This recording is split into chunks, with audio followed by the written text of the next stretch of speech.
Hello friends, எல்லோருக்கும் வணக்கம். Welcome to young investor channel. இன்றைக்கி மார்க்கெட்டை பார்த்துருப்பீங்க. இன்றைக்கி மார்க்கெட் பார்த்தீங்கன்னா நிஃப்டி 50 ஒரு all time ஹையை touch பண்ணியிருந்துச்சு.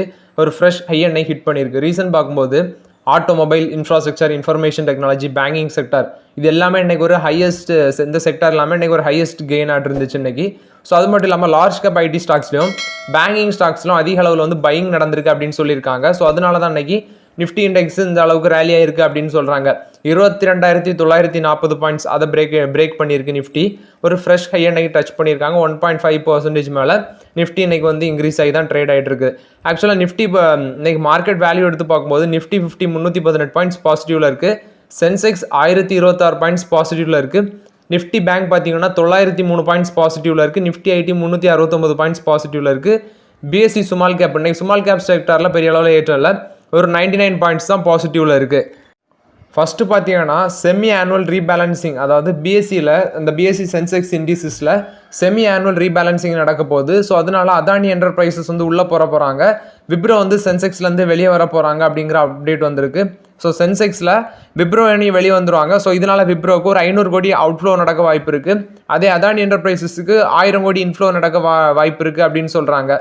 So Adani என்டர்பிரைஸோட share price 7.5% மேலே போயிருந்து விப்ரோ 3% கீழே விழுந்த ரீசன் இதுதான். சென்செக்ஸ்லேருந்து இவங்க வெளியே வர போகிறாங்க. விப்ரோ அதானி என்டர்பிரைசஸ் உள்ளே போக போகுது.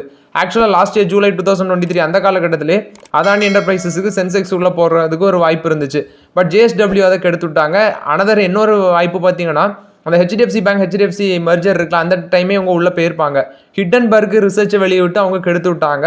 ஸோ இவங்களோட செக்டார் ஸ்டாக்ஸ் எல்லாமே கீழே விழுந்ததுனால லாஸ்ட் இயரே போக வேண்டிய வாய்ப்பை ஹிண்டன்பர்க் எடுத்து விட்டாங்க. ஸோ இப்போ மறுபடியும் போகிறாங்க அப்படின்னு சொல்கிறாங்க. இதனால அதானி என்டர்பிரைசஸுக்கு அப்ராக்சிமேட்டாக 983 கோடி இன்ஃப்ளோ கிடைக்கும். அதே விப்ரோக்கு 466 கோடி அவுட்ஃப்ளோ ஆகும் அப்படின்னு சொல்கிறாங்க.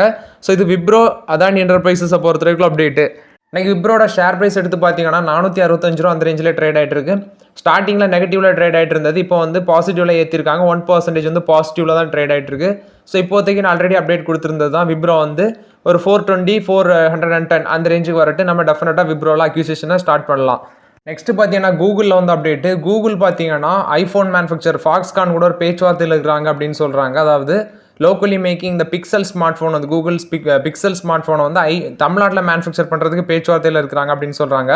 குறிப்பாட்டு தமிழ்நாடு பார்த்தீங்கன்னா கன்சியூமர் வைஸ் பார்க்கும்போது world second largest smart phone மார்க்கெட்டாக இருக்குது. இந்த ப்ரீமியம் ஸ்மார்ட் ஃபோன் செக்மெண்ட்டில் டிமாண்ட் அதிகரித்து தமிழ்நாட்டில் இந்த பிக்சல் ஸ்மார்ட் ஃபோன் பிஸ்னஸை வந்து மேனுஃபேக்சர் பண்ணுறதுக்கு பிக்சல் ஸ்மார்ட் ஃபோனை தமிழ்நாட்டில் மேனுஃபேக்சர் பண்ணுறதுக்கு பேச்சுவார்த்தையில் இருக்கிறாங்க அப்படின்னு சொல்லியிருக்காங்க. நெக்ஸ்ட்டு கூகுளோட பேரண்ட் ஆல்ஃபபெட் பார்த்தீங்கன்னா ட்ரோன்ஸை வந்து மேக் பண்ண போகிறாங்க அப்படின்னு சொல்கிறாங்க. அவங்களோட சப்சிடரி விங் எல்எல்சி மூலமாட்டு தமிழ்நாட்டில் மேக் பண்ண போகிறாங்க அப்படின்னு சொல்லியிருக்காங்க. இவங்க வந்து current drone delivery service business வந்து யுனைடெட் ஸ்டேட்ஸ், யூரோப், ஆஸ்திரேலியா இங்கே எல்லாமே பண்ணிட்டு இருக்காங்க. அவங்களோட fleet of light weight autonomous delivery drones வந்து பண்ணிட்டு இருக்காங்க அப்படின்னு சொல்லியிருக்காங்க.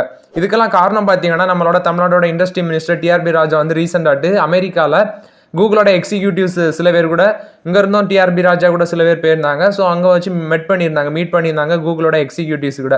ஸோ அதனால தான் இந்த மாதிரி நியூஸ்லாம் வந்திருக்கு. மேபி இவங்க சொல்லியிருக்கபடி ட்ரோன் மேனுஃபேக்சரிங் ப்ளஸ் வந்து பிக்சல் ஸ்மார்ட் ஃபோன் வந்து தமிழ்நாட்டிலே ஃபாக்ஸ்கானோட சேர்ந்து மேனுஃபேக்சர் பண்ணால் தமிழ்நாடு இண்டஸ்ட்ரி லெவலில் இன்னும் மேலே போகும் அப்படின்னு நினைக்கிறேன். ஸோ இது வந்து நம்ம தமிழ்நாடு இண்டஸ்ட்ரி மினிஸ்டர் வந்து update.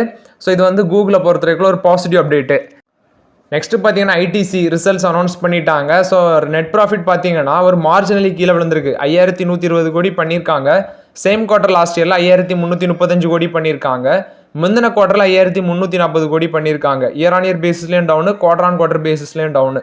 Next revenue from operation 19446 crore. Same quarter last இயரில் 19484 கோடி.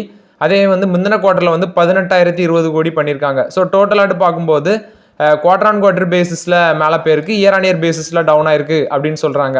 நெக்ஸ்ட் ஃபைனல் டிவிடன் வந்து 7 ரூபா 50 காசு வந்து கொடுத்துருக்காங்க. ஆல்ரெடி வந்து அவங்க ஒரு டிவிடன் கொடுத்துருந்தாங்க. 6 ரூபா 25 காசு டிவிடன் கொடுத்துருந்தாங்க. டோட்டலாட்டு பார்த்தீங்கன்னா 7 ரூபா 50 காசு ப்ளஸ் வந்து 6 ரூபா 25 காசு 13.75 ருபீஸ் வந்து இந்த ஒரு வருஷத்தில் வந்து அவங்க டிவிடன் கொடுத்துருக்காங்க. இந்த ஐடிசி செக்மெண்ட் வைஸ் பார்க்கும்போது அவங்களோட சிகரெட் பிஸ்னஸ் ரொம்பவே ஃப்ளாட்டாக இருக்குது அப்படின்னு சொல்லியிருக்காங்க. சிகரெட் பிஸ்னஸோட ரெவன்யூ பார்த்தீங்கன்னா 7% வந்து இயர் ஆன் இயர் பேசிஸில் மேலே போயிருக்கு. 8689 கோடி பண்ணியிருக்காங்க. அதே சேம் குவார்டர் லாஸ்ட் இயரில் 8092 கோடி பண்ணியிருக்காங்க. செக்மெண்ட் வைஸ் பார்க்கும்போது cigarette business 7% year on year பேசிஸில் மேலே போயிருக்கு. எஃப்எம்சிஜி பிஸ்னஸ் பார்த்தீங்கன்னா எஃப்எம்சிஜி அண்ட் அதர் பிஸ்னஸ் மூலமாட்டு 5308 கோடி ரெவன்யூ வந்திருக்கு இந்த 4th குவார்ட்டரில் 7% இன்க்ரீஸ் ஆயிருக்கு. அதே சேம் குவார்ட்டர் லாஸ்ட் இயரில் பார்த்தீங்கன்னா 4951 கோடி தான் வந்திருந்தது. ஸோ அதை காட்டிலும் 7% இதுலேயே மேலே போயிருக்கு அப்படின்னு சொல்கிறாங்க.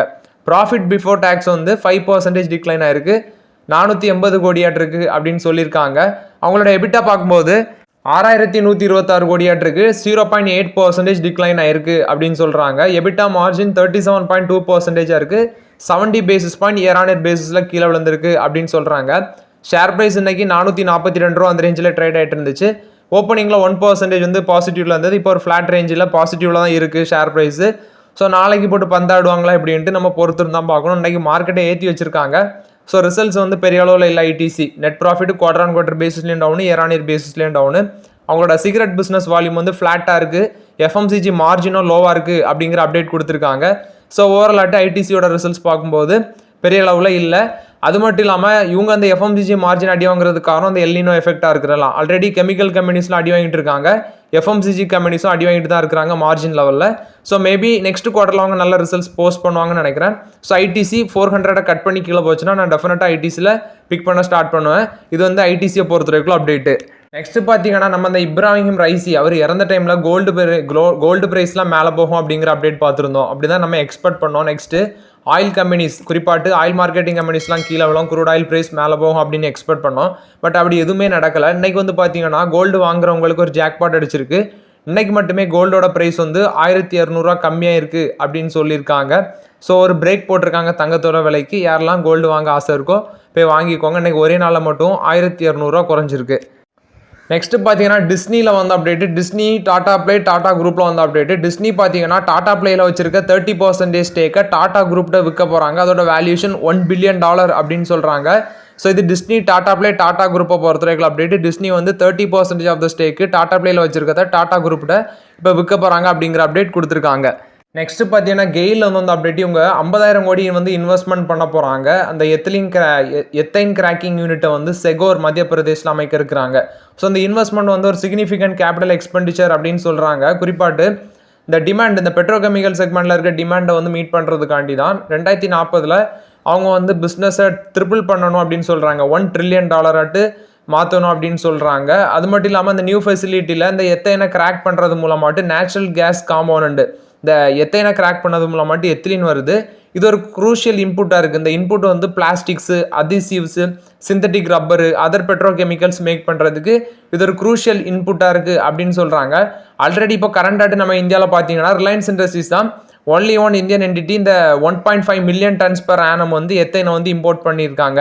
ஸோ இவங்களுக்கு வந்து தாகஜ், குஜராத்தில் தாகஜ், நாகோத்தேன் மகாராஷ்டிரா, இங்கெல்லாமே இவங்க வந்து ஃபெசிலிட்டி வச்சுருக்காங்க. ஸோ இப்போ கெயில் வந்து நியூ எத்தைன் கிராக்கரை வந்து அமைக்க இருக்கிறாங்க. ஸோ இவங்க வந்து ஆல்ரெடி 810,000 டன்ஸ் பர் ஆனம் வந்து இந்த பெட்ரோகெமிக்கல் ஃபெசிலிட்டி வந்து கான்பூர், உத்தரப்பிரதேஷ்லலாம் வச்சுருக்கிறாங்க. ஸோ இப்போ வந்து மேபி இவங்க வந்து நெக்ஸ்ட்டு சில வருஷத்தில் வந்து எத்தைன் இந்த கிராக் பண்ணுற யூனிட் வந்து ரிலையன்ஸ் இண்டஸ்ட்ரீஸுக்கு கெயில் காம்படிஷனாக வருவாங்களா அப்படின்ட்டு நம்ம பொறுத்துன்னு தான் பார்க்கணும். ஸோ இவங்க அந்த 50,000 கோடி இன்வெஸ்ட்மெண்ட் பண்ணுறது மூலம் மட்டும் 1.5 மில்லியன் டன்ஸ் பர் ஆனம் வந்து இந்த எத்தைன் கிராக்கிங் பண்ணுறதை வந்து மேனுஃபேக்சர் பண்ணுறாங்க.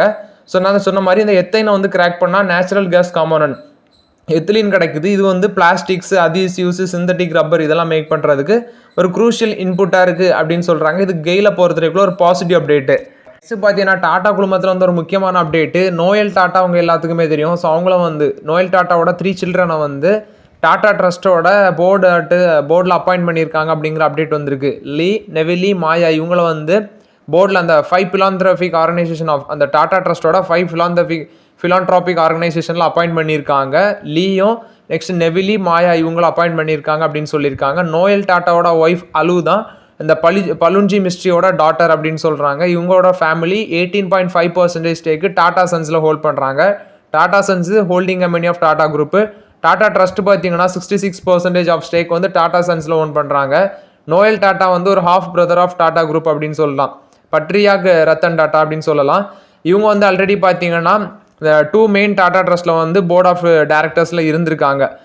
Sir Ratan Tata trust and allied trust அப்படின்னு சொல்கிறாங்க. இதில் வந்து sir Dorabji Tata trust and allied trust இதுலேயும் அவங்க வந்து ட்ரஸ்டியாட்டு இருக்கிறாங்க அப்படிங்கிற அப்டேட் வந்திருக்கு.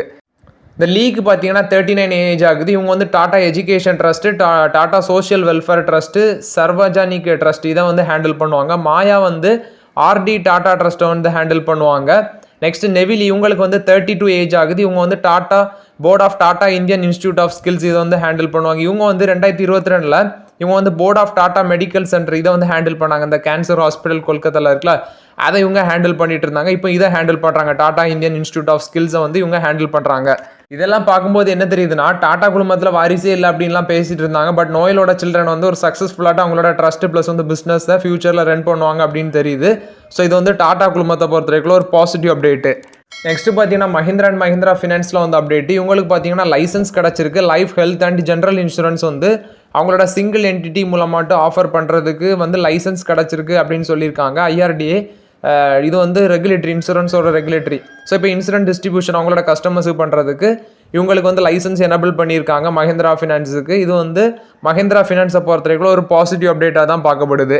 நெக்ஸ்ட் பார்த்தீங்கன்னா ஐஆர்எஃப்சி ரிசல்ட்ஸ் நேற்று அவங்க வந்து 2 நாளுக்கு முன்னாடி அனௌன்ஸ் பண்ணியிருந்தாங்க. அந்த ரிசல்ட்ஸுக்கு அப்புறம் இந்த ஸ்டாக்கை வாங்கியிருந்தா வர ஒரு நல்ல ரிட்டர்ன் கிடச்சிருக்குன்னு நினைக்கிறேன். இன்னைக்கு மட்டுமே 8% அப்பு, அதே ரிசல்ட்ஸ்க்கு அடுத்த நாள் 5% அப்பு. டோட்டல் அட்டு கணக்குப்படி பார்த்தீங்கன்னா ரிசல்ட்ஸ்க்கு அப்புறமே ஒரு 15% கிட்ட பார்த்துருக்கலாம் ஐஆர்எஃப்சியில். இன்னைக்கு 190 ட்ரேட் ஆகிட்டு இருக்குது. பட் நான் வந்து வேல்யூஷன் ஆல்ரெடி வாங்கியிருந்தவங்களுக்கு தான் லக்கு அப்படின்னு நினச்சிட்டு நானும் வாங்காம விட்டுட்டேன். ஸோ ஐஆர்எஃப்சி வாங்கியிருந்தோன்னா ஒரு ரிசல்ட்ஸ்க்கு அப்புறம் பார்த்தீங்கன்னா ஒரு 15% கிட்ட நம்ம ப்ராஃபிட் பார்த்துருக்கலாம் ஐஆர்எஃப்சியில். இன்றைக்கி ஷேர் வந்து 8% மேலே போயிருந்தோம். அவங்களோட ரிசல்ட்ஸ் நல்லா பண்ணியிருந்தாங்க. 34% வந்து நெட் ப்ராஃபிட் அதிகரிச்சிருந்து. ஸோ இது வந்து ஐஆர்எஃப்சி இந்தியன் ரயில்வே ஃபைனான்ஸ் கார்பரேஷனை பொறுத்த வரைக்கும் பாசிட்டிவ் அப்டேட்டு. இன்றைக்கி பார்த்தீங்கன்னா பெட்ரோநெட் எல்என்ஜி இவங்களும் கீழே விழுந்திருந்தாங்க 2% மேலே. ரீசன் பார்க்கும்போது அவங்களோட ரிசல்ட்ஸ் நேற்று பேடாக இருந்துச்சு. ஆல்ரெடி நான் உங்களை அப்டேட் பண்ணியிருந்தேன், வீடியோ பார்த்துருந்தா புரிஞ்சிருக்கும். பெட்ரோநெட் எல்என்ஜியோட ரிசல்ட்ஸ் பெரிய அளவில் இல்லை. கிளாண்ட் ஃபார்மோட ரிசல்ட்ஸ் ரொம்ப இருந்துச்சு, நல்லா இருந்துச்சு. கிளாண்ட் ஃபார்மோட ரிசல்ட்ஸ் ப்ளஸ் வந்து டிவிடெண்டை 20 ரூபா கொடுத்துருந்தாங்க. நான் அப்டேட் பண்ணியிருந்தேன் லாஸ்ட் வீடியோவில். ஸோ அவங்களோட ரிசல்ட்ஸ் நல்லா இருந்துச்சு. அதனால இன்றைக்கி 5% மேலே கிளாண்ட் ஃபார்மாவோட ஷேர் அப்பர் ட்ரெண்டில் போய்ட்டு இருந்துச்சு. சன்ஃபார்மாவோட ரிசல்ட்ஸ் வந்து நான் அப்டேட் பண்ணியிருந்தேன். நான் ஒரு மிஸ்டேக் பண்ணிட்டேன். அவங்க வந்து ரெவன்யூ வந்து இது net profit year on year பேசிஸில் மேலே போயிருக்காங்க அப்படின்னு சொல்லியிருந்தேன். பட் வந்து பார்த்தீங்கன்னா அவங்க குவார்டர் ஆன் குவார்டர் கம்பேர் பண்ணும்போது ரொம்பவே கீழே விழுந்திருந்தாங்க. சன்ஃபார்மாவோட ரிசல்ட்ஸ் கம்பேர் பண்ணி பார்க்கும்போது ஒருத்தர் கமெண்ட்டில் கேட்டிருந்தாரு. அப்புறம் தான் நான் போய் பார்க்கும்போது குவார்டர் ஆன் குவார்டர் பேசிஸில் அவங்களோட ரிசல்ட்ஸ் வந்து கீழே தான் விழுந்துருந்துச்சு. 1483 அந்த ரேஞ்சில் ட்ரேட் ஆகிட்டு இருந்துச்சு. நான் பார்க்கும்போது 3% மேலே சன்ஃபார்மாவோட ஷேர் ப்ரைஸ் நெகட்டிவில் தான் ட்ரேட் ஆகிட்டு இருந்துச்சு. நெக்ஸ்ட்டு பவர் கிரிட்டு அவங்கள பார்க்கும்போதும் 3% கீழே தான் விழுந்திருந்தாங்க. அவங்களோட ரிசல்ட்ஸே அப்டேட் பண்ணியிருந்தேன். அவங்களோட ரிசல்ட்ஸே பேடாக தான் இருந்துச்சு. பட் டிவிடன் கொடுத்துருந்தாங்க பவர் கிரிட்டு. ஸோ அவங்க இன்னைக்கு 3% மேலே பவர் கிரிட்டும் கீழே தான் விழுந்து ட்ரேட் ஆகிட்டு இருந்துச்சு. 313 ரூபா நான் பார்க்கும்போது ட்ரேட் ஆகிட்டு இருந்துச்சு. இது பவர் கிரிட்டை பொறுத்த வரைக்கும் அப்டேட்டு. ஸோ ஓகே ஃப்ரெண்ட்ஸ், ஆக்சுவலாக இன்றைக்கி மார்க்கெட் அப்டேட்ஸ் எல்லாமே பார்த்தோம். இந்த வீடியோ உங்களுக்கு பயனுள்ளதாக இருந்துச்சுன்னா லைக் பண்ணுங்கள், சப்ஸ்கிரைப் பண்ணுங்கள், கமெண்ட் பண்ணுங்கள். Okay friends, thank you.